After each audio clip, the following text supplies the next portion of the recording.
प्राचीन काल में हमारे संत मुनियों ने कुछ ऐसे उपाय खोजे थे जिसके सहारे वो लंबे समय तक बीमारियों से मुक्त होकर अपना जीवन जी सकते हैं। आज के वीडियो में हम उनमें से सबसे महत्वपूर्ण नियमों का जिक्र करेंगे जो बहुत आसान है और जिसे अपनाकर कोई भी व्यक्ति, पुरुष या महिला, बूढ़ा या बच्चा अपना सकता है और बीमारियों से मुक्त स्वस्थ जीवन जी सकता है।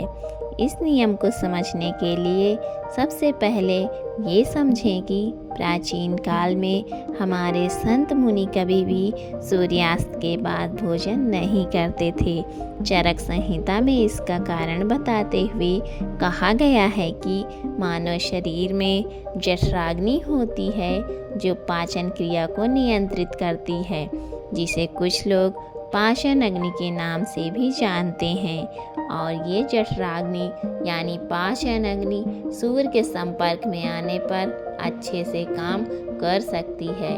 और जब कोई व्यक्ति सूर्य डूबने के बाद भोजन करता है तो रात के समय उसकी पाचन अग्नि सक्रिय नहीं होती है, जिसके कारण धीरे धीरे पाचन क्रिया में बाधा उत्पन्न होने लगती है और इसके कारण समय के साथ शरीर में बीमारियां उत्पन्न होने लगती हैं।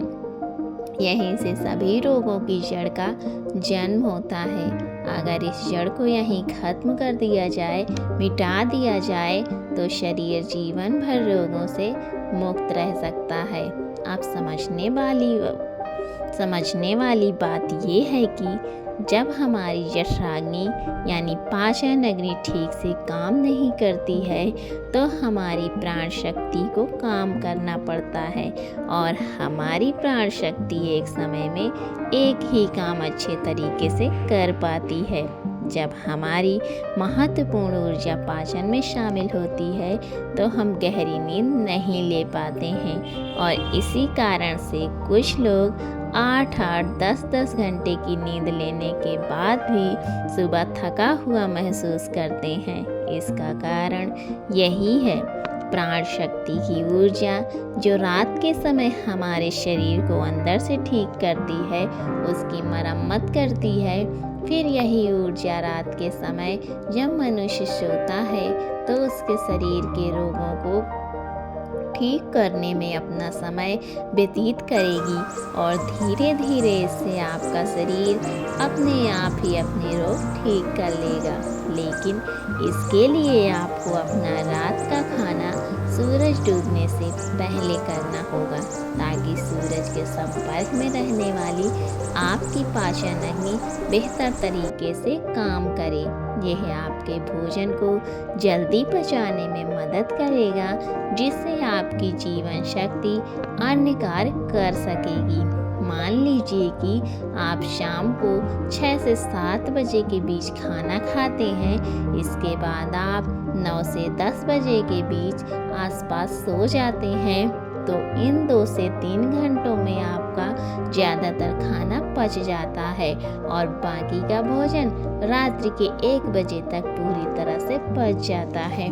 और इसके बाद आपकी जीवन शक्ति आपके शरीर की मरम्मत करने लगती है और आपके शरीर की बीमारियों को ठीक करने में लग जाती है। और यही वो समय होता है जब आपका शरीर खुद को डिटॉक्स करना शुरू कर देता है।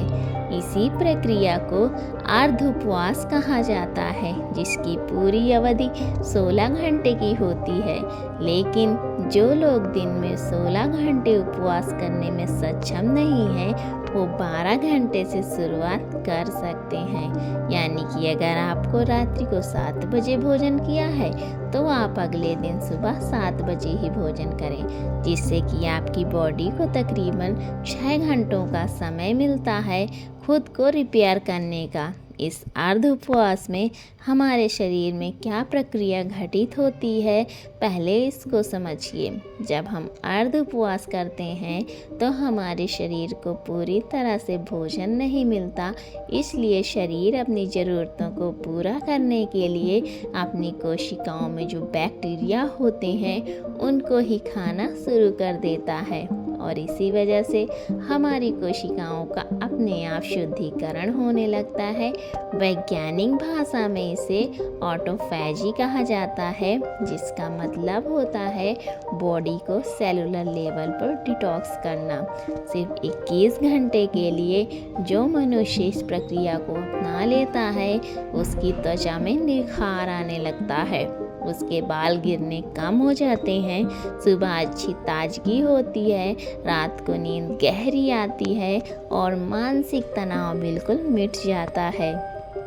कुछ लोगों को लगता है कि अर्ध उपवास करने से उनका शरीर कमज़ोर हो जाएगा, लेकिन अर्ध उपवास करने से शरीर का फैट कम होता है, मसल्स लॉस नहीं होता, और मसल्स लॉस नहीं होता इसलिए शरीर की क्षमता अपने आप बनी रहती है। अब तक आप ये समझ चुके हैं कि आपकी प्राण शक्ति आपकी बीमारियों को दूर करने के लिए किस प्रकार कार्य करती है, किस समय आपको भोजन करना चाहिए ताकि आपकी प्राण शक्ति पूरी ऊर्जा के साथ काम कर सके। ये हम समझ चुके हैं, लेकिन इसके बाद जो समझने वाली बात है वो ये है कि आज के समय में काम करते करते आदमी अपनी दैनिक दिनचर्या बिल्कुल छोड़ देता है। वो किस प्रकार सही समय पर भोजन करें, अगर वो रात के समय काम करता है तो वो किस प्रकार भूखा रहे, क्योंकि उसे तो आदत हो चुकी है रात के समय देर से खाने की।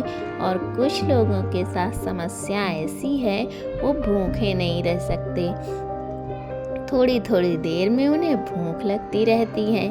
तो ऐसे लोग किस प्रकार इस प्रक्रिया का लाभ उठा सकते हैं? देखिए, अगर आप 16 घंटे का उपवास कर रहे हैं तो उसके लिए आपको बीच बीच में कुछ लिक्विड चाहिए, जिससे आपकी बॉडी भी हाइड्रेटेड रह जाए और आपके शरीर को डिटॉक्स करने की प्रक्रिया भी तेज हो जाए। शुरुआत में अगर आप अपना रात्रि का भोजन 7 बजे कर लेते हैं तो आपको 10 बजे तक भूख लगने ही लगेगी। उस समय जब आपको भूख लगे तो उस समय आप नारियल पानी पी सकते हैं। इससे शरीर में बहुत सारे लाभकारी फायदे भी होंगे और आपके डिटॉक्स की प्रक्रिया तेज हो जाएगी। इसके अलावा आप कॉफ़ी भी पी सकते हैं। और जिन लोगों का वज़न ज़्यादा बढ़ा हुआ है, वो अपने वज़न को कम करना चाहते हैं, तो ऐसे लोग थोड़े गर्म पानी में एक नींबू निचोड़कर उसे पी सकते हैं। इससे उन्हें बहुत लाभ होंगे। कुछ ही दिनों में वो पाएंगे कि उनके शरीर का वजन तेजी के साथ घट गया है। लेकिन जिन लोगों को ठंड जल्दी लगती है, जुकाम जल्दी होती है, खांसी हो जाती है, बुखार हो जाता है, ऐसे लोग रात में नींबू पानी का सेवन ना करें। रात को त्रिफला चूर्ण भी लिया जा सकता है, जो कि बहुत लाभकारी होता है। वो आपके शरीर को डिटॉक्स करने में उसकी बहुत सहायता करता है। सुबह आपका पेट अच्छे से खाली होगा अगर रात को आप त्रिफला चूर्ण लेकर सोते हैं। तो जिन लोगों को डायबिटीज, शुगर की प्रॉब्लम रहती है, ऐसे लोग अर्ध उपवास पूरा करने के बाद जब अपना पहला भोजन करते हैं, यानी कि सुबह ब्रेकफास्ट जब वो करते हैं, तो हल्के गर्म पानी में एप्पल साइडर विनेगर, दालचीनी का पाउडर और ऊपर से एक नींबू निचोड़कर पी सकते हैं। इससे उन्हें डायबिटीज में बहुत राहत मिलेगी और कुछ ही समय में उन्हें रिजल्ट बिल्कुल चेंज हो जाएंगे। उनका शुगर लेवल, डायबिटीज बिल्कुल मेंटेन होने लगेगा। जिन लोगों को हार्ट की प्रॉब्लम ज़्यादा रहती है, ऐसे लोग सुबह ब्रेकफास्ट में घी या कद्दू का जूस ले सकते हैं। ये उनकी त्वचा के लिए, उनकी बॉडी को डिटॉक्स करने के लिए और हार्ट के लिए सबसे ज़्यादा बेनिफिशियल होता है। जिन लोगों का डाइजेशन ठीक नहीं रहता है, ऐसे लोग पानी में अजवाइन और जीरा गर्म करके उस पानी को ठंडा करके पी सकते हैं। इससे उनकी पाचन क्रिया बहुत सुलभ हो जाएगी। और जिन लोगों को अर्ध उपवास करने में दिक्कत होती है, बार बार भूख लगती है, तो ऐसे लोग हल्के गर्म पानी में शहद मिलाकर पी सकते हैं। ये उनकी भूख को मिटा देगा और उनके शरीर को डिटॉक्स करने में बहुत मददगार साबित होगा। कुछ लोग जल्दी रिजल्ट पाने के लिए हफ्ते में 2 दिन उपवास करते हैं, लेकिन फिर 4 दिन पेट भर भर के भोजन करते हैं। इससे उनको जल्दी रिजल्ट तो मिल जाते हैं, लेकिन ज़्यादा समय तक ऐसे रिजल्ट टिकाऊ नहीं होते। अर्ध उपवास यानी कि इंटरमिटेंट फास्टिंग धीरे धीरे रिजल्ट दिखाती है, लेकिन इसके जो रिजल्ट होते हैं वो परमानेंट होते हैं। इसमें ऐसा नहीं होता कि जैसे आपने फास्टिंग करनी छोड़ी वैसा ही आप फिर से वही हाल हो गया। इसमें एक बार आपके शरीर को जो फायदे हो गए वो बहुत समय तक मिटते नहीं हैं। देखिए, हर कोई अर्ध उपवास नहीं कर सकता, क्योंकि जो स्पोर्ट्समैन होते हैं, खेल कूद में होते हैं, उनके शरीर को रेगुलर डाइट चाहिए होती है, क्योंकि उनके लिए हेल्थ से ज़्यादा ज़रूरी उनकी परफॉर्मेंस होती है। इसी तरह बच्चों को भी अर्ध उपवास नहीं करना चाहिए। जो लोग मधुमेह के पेशेंट हैं, जिनका शुगर लेवल गड़बड़ रहता है, ऐसे लोगों को अगर अर्ध उपवास करना है तो समय समय पर अपना sugar level, blood sugar level check करवाते रहिए।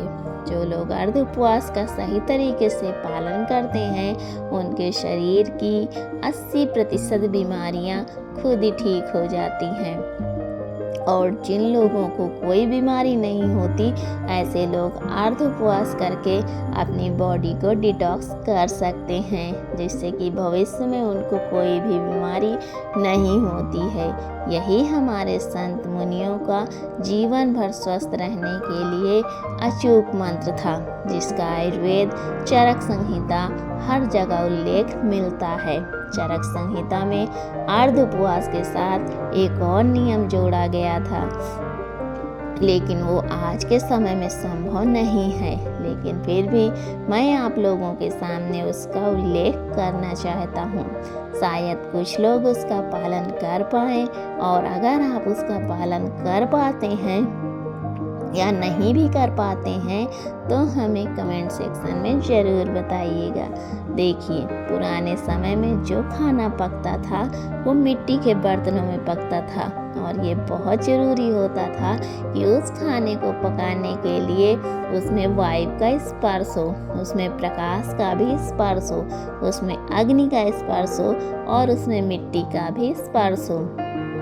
उस समय मिट्टी का ही बर्तन होता था। अग्नि का स्पर्श खाने को पकाने के लिए किया जाता था, और सूर्यास्त से पहले खाना पकेगा तो उसमें प्रकाश का भी स्पर्श आ जाएगा और वायु का भी स्पर्श आ जाएगा, क्योंकि खाना प्रेशर कुकर में नहीं पकता था, खुले बर्तन में पकता था, जिससे वायु उसको स्पर्श कर सके। लेकिन आजकल की जीवन शैली में ये संभव नहीं है, इसलिए कम से कम हम अर्ध उपवास करना तो सीखें। चाहे हम उस तरह का भोजन तैयार नहीं कर पा रहे हैं, लेकिन अर्ध उपवास करके अपने शरीर को फायदा तो पहुंचा सकते हैं। तो दोस्तों, उम्मीद करती हूँ कि आपको इस कहानी से एक अच्छी सीख मिली होगी। ये कहानी आपको कैसी लगी मुझे कमेंट बॉक्स में ज़रूर बताइएगा। तो मिलती हूँ आपसे अगली कहानी में। तब तक के लिए अपना ख्याल रखिएगा। वीडियो में अंत तक बने रहने के लिए आपका बहुत बहुत धन्यवाद।